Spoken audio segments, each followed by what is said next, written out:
It's crazy to me, like with the supply chain breakdown. And I know, Jenni, you and I have had this conversation on the Women Who Rock and Success podcast. It's crazy to me that the redistribution of food and resources in this country has taken like such a slide, especially considering how much milk we're dumping, or the onions or whatever, the examples we were talking about earlier. All of the crops get replowed. And I know you actually have feed that you have to give the cattle. And so you're still feeding them. Have you seen any kind of tooling that has helped you actually manage that a bit better to get the crops and the feed you need for the cattle? I know this is a little bit more on the agricultural side, but I'm curious if there's any technologies that have enabled you guys to identify those quicker. Okay. So for us on our farm, we don't actually use those tools that that monitor our feed and how we feed out to our cows.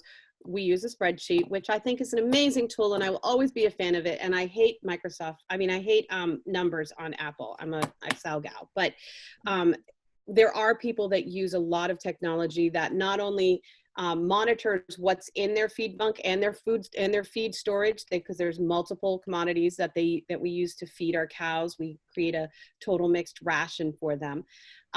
Monitors what's in inventory. You program it to take out what's there, and you monitor what you feed out, and those things do exist.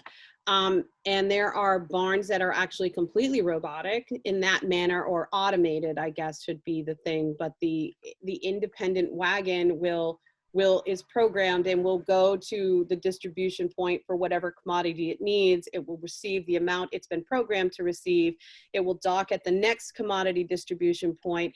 And then after it's all been mixed, it will go into the barn and feed it out. So those things do exist. On our farm, we don't have it.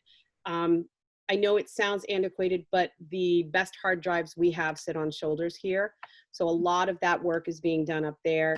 My spreadsheets just help them manage what they're doing, but we do use analysis of our feed and the nutritional qualities and nutrients that are available, and we adjust for that and adjust for what our goals are. And adjustments are happening right now because we've just gotten a feed analysis back. The weather has become extremely hot and muggy. Lactating mamas do not like that.